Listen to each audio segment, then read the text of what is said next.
Welcome to BookBuzz Reviews and Summaries.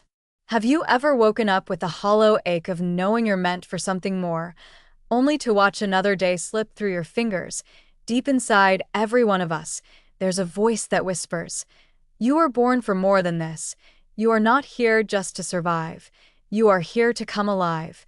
And yet, just as surely, there is another, darker voice, insidious, invisible, that chains you to fear, doubt, and smallness. This silent adversary doesn't just want to delay your dreams, it wants to steal your very life force. Coming Alive is not just a book, it is a rallying cry to the part of you that refuses to settle. It is a powerful guide to awakening the dormant forces within you, forces capable of smashing through the invisible walls you didn't even realize were trapping you. In these pages, Phil Stutz offers you 4 transformational tools, forged in the fires of real struggle and triumph, to defeat your inner enemy and unleash the floodgates of your creativity, vitality, and soul's true potential. This is not about getting by or doing your best. It's about igniting a force so alive, so electric, that it propels you beyond all your limitations and into a life you didn't dare imagine was possible. It's about reclaiming your destiny from the forces that keep you small.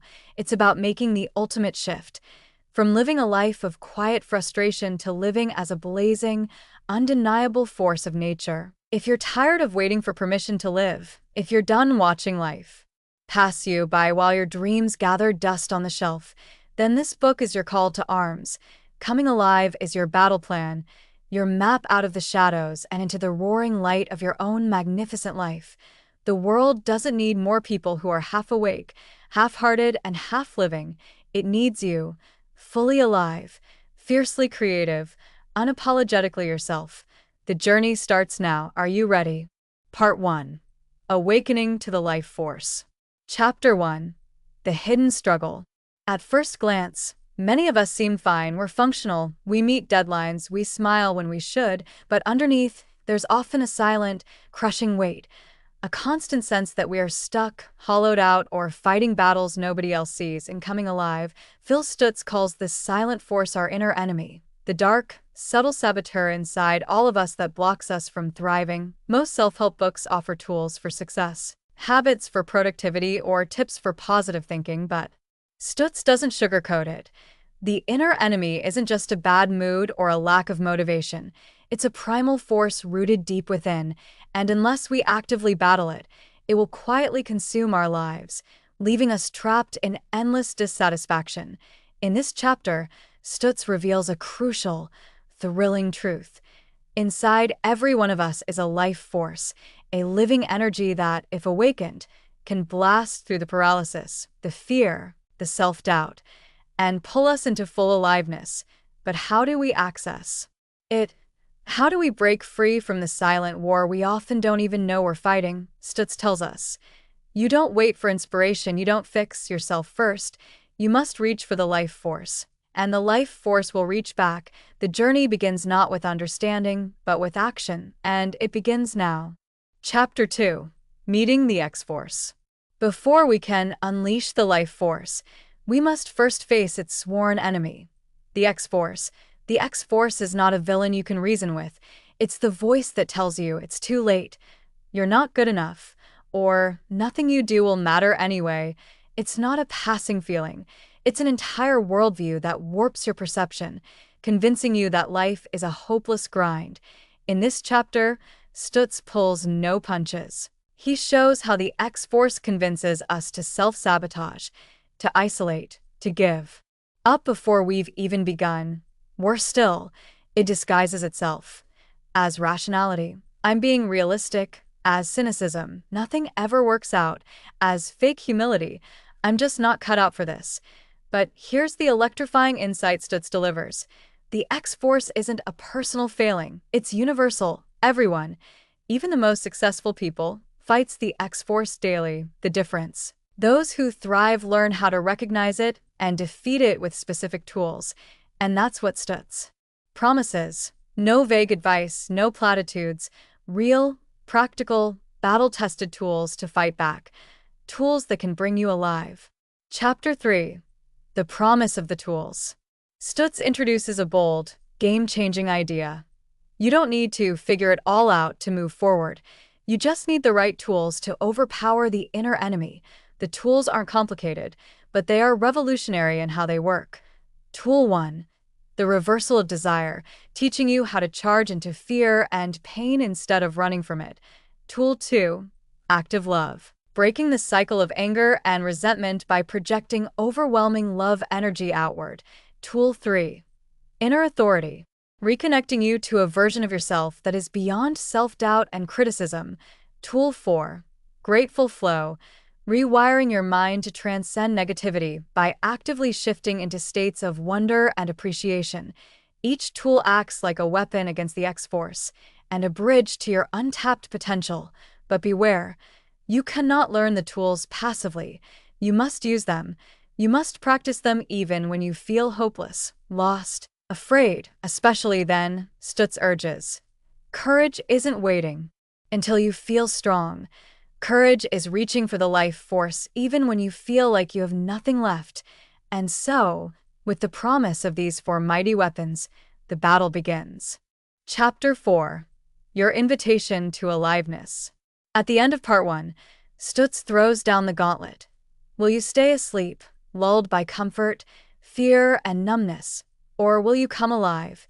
Coming alive isn't something reserved for the extraordinary, it's a birthright, buried beneath the rubble of our fears and conditioned beliefs, and it's available, right now, to anyone willing to fight for it. There is no savior coming to rescue you. There's only you, your life force, and the choice to engage. Coming alive doesn't happen when you have time or when things get better. It happens the moment you decide to fight for your soul's full potential, no matter what. This is not a book about feeling better. It's a manual for transformation, a call to arms. And in Part 2, we'll dive headfirst into the very first weapon in your arsenal, the reversal of desire, the art of using fear to fuel your rise instead of your downfall. Part 2. Mastering the reversal of desire. Chapter 5. The great lie of pain avoidance. We're wired to avoid pain. It's a survival instinct, ancient and automatic. But here's the brutal twist. Avoiding pain doesn't save you. It shrinks you. In this chapter, Phil Stutz lays bare one of the great illusions that keeps people trapped.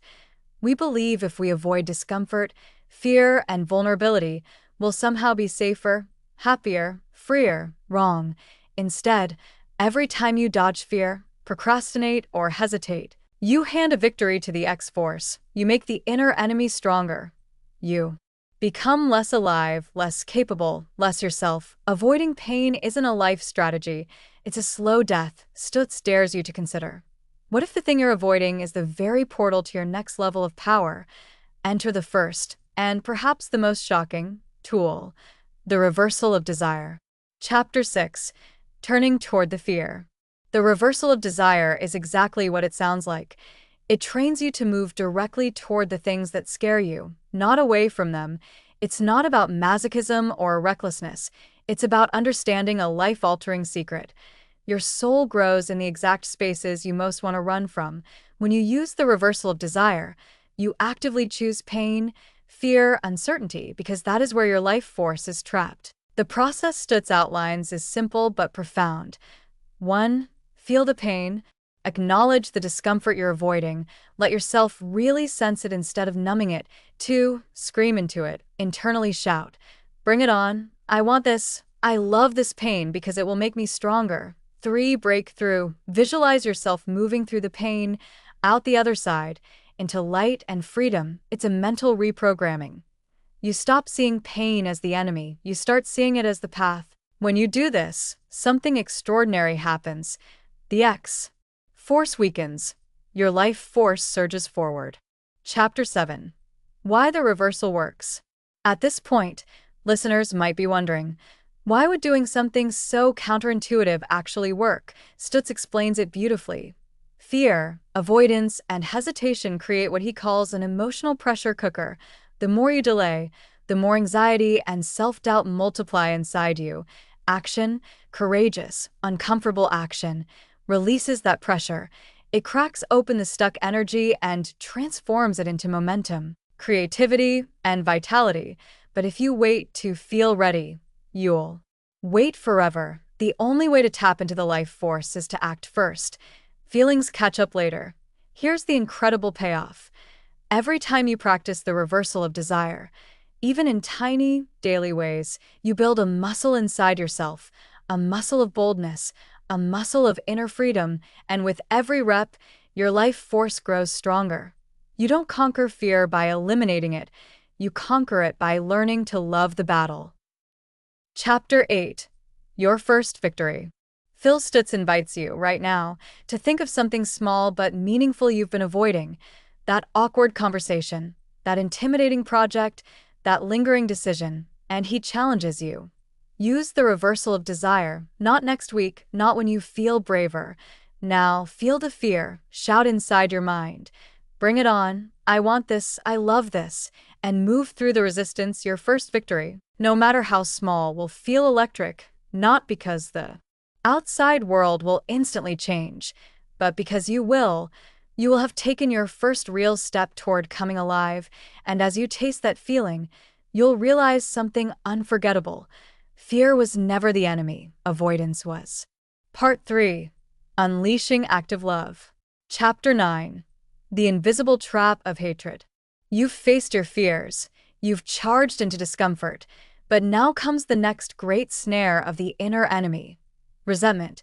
In this chapter, Stutz exposes something few people talk about. When we're hurt, slighted, disrespected, or betrayed, a part of us wants to hold on to the anger. We clutch it like a weapon, convinced that staying mad will protect us from future harm. But here's the harsh truth. Hatred doesn't protect you. It imprisons you. When you simmer in resentment, you're actually feeding the X-Force. You're locking yourself in a cage of bitterness, while the person who hurt you moves on, untouched. And the worst part, the longer you stay resentful, the more your life force, your creativity, your vitality, your soul's full expression gets strangled. Stutz is blunt. If you want to come alive, you must destroy resentment, no negotiation, no compromise. And that's where the second tool comes in: active love. Chapter 10. The Alchemy of Love Energy. Active love is not about forgiving and forgetting. It's not about being a doormat. It's not even about making peace with the people who hurt you. It's something far more raw and powerful. It's about generating an unstoppable flow of love energy inside yourself and blasting it outward. Here's how active love works. 1. Visualize the love. Imagine an infinite source of warm, radiant love above your head. It's not from you. It's flowing through you from a higher source. 2. Fill yourself. Let this love flood your entire body. Feel it saturate you, filling every cell. 3. Project it outward. Mentally direct this love toward the person you resent, not because they deserve it, but because you deserve freedom. 4. Dissolve the barrier. Imagine the love energy disintegrating the wall between you and them until there's nothing left but pure, free energy flowing through you. It sounds almost mystical, but Stutz swears by it, and the science backs him up. Acts of loving projection lower stress hormones, increase mental clarity, and supercharge resilience. The point isn't to excuse bad behavior. The point is to unshackle yourself from the toxic chain of hatred. The love you send out doesn't heal them, it heals you. Chapter 11.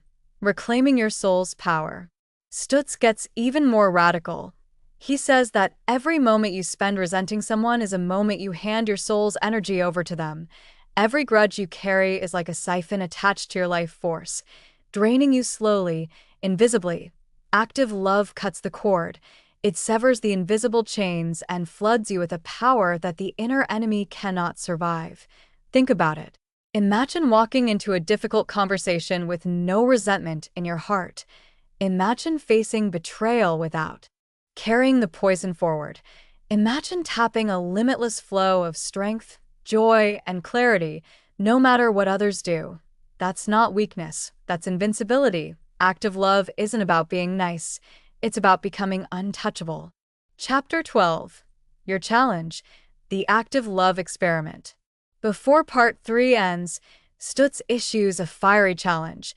Think of someone you are angry at right now. Maybe it's small, a co-worker who irritated you. Maybe it's deep, a betrayal you still carry years later. Don't reason with it. Don't justify it. Just practice active love once. Visualize the love. Flood yourself.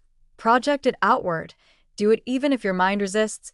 Do it even if it feels fake at first. Because here's the secret Stutz drops shares. You don't have to feel love to act with love. Acting first creates the feeling. The first time you successfully blast active love towards someone you resent, something shifts inside you. Bitterness dissolves, energy returns. You taste freedom, real freedom, for the first time in ages, and with that, part 3 closes with listeners now armed with 2 powerful tools. The reversal of desire to conquer fear, active love to vaporize resentment. But the journey isn't over. In part 4, Stutz introduces the final 2 tools. 1 to silence your self-doubt, 1 to unlock awe, gratitude, and soul-deep happiness, even in life's darkest moments. Part 4. Awakening the Life Force Within. Chapter 13. The Terror of No Control. You've faced fear, you've dissolved hatred, but now comes the hardest truth yet. You don't control life. No matter how smart, careful, or talented you are, accidents happen, people leave, opportunities vanish, illness strikes, and when life feels out of control, the X-Force pounces. It whispers, "You're helpless. You're cursed. There's no point in trying." Stutz calls this the dark spiral. It's when chaos outside triggers collapse inside. Without a strategy to face this moment, you risk falling into despair, paralysis, or numbness, and that's why you need the third tool, inner authority. Chapter 14. The Birth of Inner Authority. Inner authority is your answer to chaos. It's the unshakable power to say, "No matter what happens outside me, I decide who I am." Here's how to build it. 1. Visualize a higher self. Imagine the strongest, most loving, most courageous version of yourself, standing tall inside you. 2. Hear its voice. This inner authority speaks to you with unwavering calm and strength. It says things like, "Keep going. You're stronger than you think. Nothing can destroy who you really are." 3. Submit to it, not in weakness, but in trust. Let your higher self take command, especially when fear, panic, or self-pity threaten to overwhelm you. This isn't some fantasy game. It's how you create internal leadership in a chaotic, unfair, uncontrollable world. Inner authority becomes your true compass. It's how you stay free, grounded, and fully alive, even when the world burns around you. If you don't control your internal state, the external world will control you. Chapter 15. Entering the Realm of Grateful Flow. And now, the fourth and final tool, the tool that unlocks awe, wonder, and soul-deep joy, grateful flow. After you've faced fear, after you've dissolved hatred, after you've seized inner authority, you're finally ready for the ultimate gift, living in a continuous current of gratitude, but not the shallow, Hallmark card kind of gratitude, not be grateful because you're supposed to. Stutz means something fierce, something alive, a surging river of appreciation for life itself. Even when it's painful, especially when it's painful, here's how to enter the grateful flow. 1. List anything good, out loud or silently. Start naming anything and everything you're grateful for. A. Working heart, a breath, a friend, a cup of coffee, a sunrise. 2. Keep it moving. Don't pause to analyze. Let the gratitude flow like water, without stopping or judging. 3. Feel it take over. As the flow builds, you'll notice a sensation, lightness, openness, even euphoria. 4. Stay as long as you can. Bask in it. It's pure life force. The grateful flow is more than positive thinking. It's the spiritual reprogramming of your mind, rewiring it to see opportunity, beauty, and possibility everywhere. It's the antidote to cynicism, bitterness, and despair. Grateful flow transforms your soul from the inside out. Chapter 16. The New You. Fully Alive. Phil Stutz closes with a powerful vision. You are not the helpless, fearful, bitter creature the X-Force wants you to be. You are a fierce, luminous, creative being, fueled by infinite life force. You're here to battle, yes, but also to rejoice. You're here to struggle, yes, but also to sing when you use the four tools. Reversal of desire, face fear. Active love, vaporize hatred. Inner authority, lead yourself. Grateful flow, awaken wonder. You are no longer surviving life. You are coming alive in it. You will still feel fear. You will still feel anger. You will still feel despair, but they will no longer own you. You will ride them like a wave, straight into the fullest version of yourself. And that, says Stutz, is the real miracle. You don't need to wait for perfect circumstances. You don't need to fix everything or everyone. You just need to show up, again and again and again. Armed with your tools, ready to shine. Coming alive is a daily choice, and now you have everything you need to make it. Read the book to learn more. Thanks for listening to Book Buzz reviews and summaries.